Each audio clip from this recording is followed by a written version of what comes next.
So now we're going to talk about connecting your ecosystem up and making sure there's no breaks into it. Hello, my name is Alan from Yellow Tuxedo. You are fabulous. Welcome along. And thanks to Emily for part one. She's the clever one. Right, we are going to be talking about connecting it up. And we're going to start with this right here. We want to make it simple. All too often we see businesses and brands out there online and they've got a mix of platform names, account names and URLs for their website, domain names and all the other names. And they're all over the place. They've got a UK, a limited, they've got whatever they could find because the one they wanted wasn't available. You need to make it as simple as possible. Now, to the extent that if you are starting up, it's great that you've got this idea for a business name, but I wouldn't go with that business name until you'd explored all of your platforms, all of your web addresses to make sure you could actually have the same thing like us at Yellow Tuxedo on all of the platforms and websites and email addresses that you want.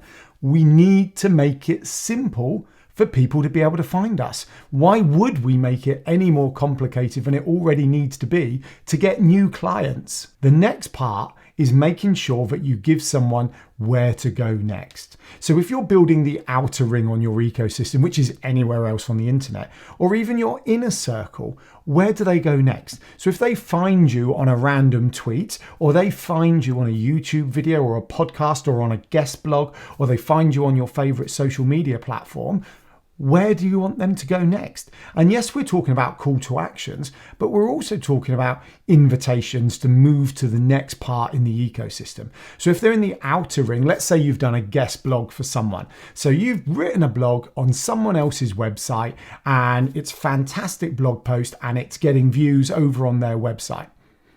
What have you asked them to do in that website? So hopefully you've got a backlink, which is great. So kind of first part is bringing them to your website.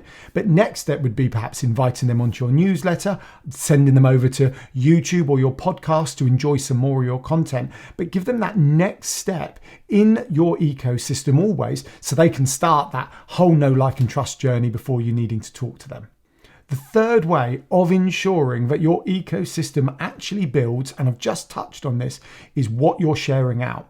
So all too often we see people sharing out landing pages for third parties. We see Eventbrite links for kind of events and webinars people might be putting on. We see all of these links for websites that aren't yours. They're for someone else, right?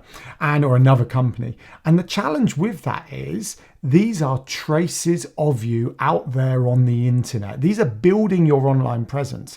The challenge being that once that event's up or that website changes or that company changes, it's no longer coming back to you.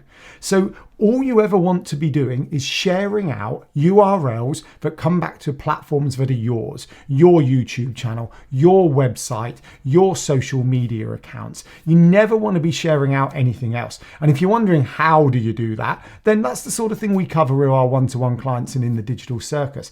But to start with, make sure everything is on your website rather than a third-party platform. Thanks so much for enjoying this part 2. Part 3 is coming up in a second where Emily and I will be talking about the benefits. As I started this, you're fabulous, so I'll see you in a minute. Thank you.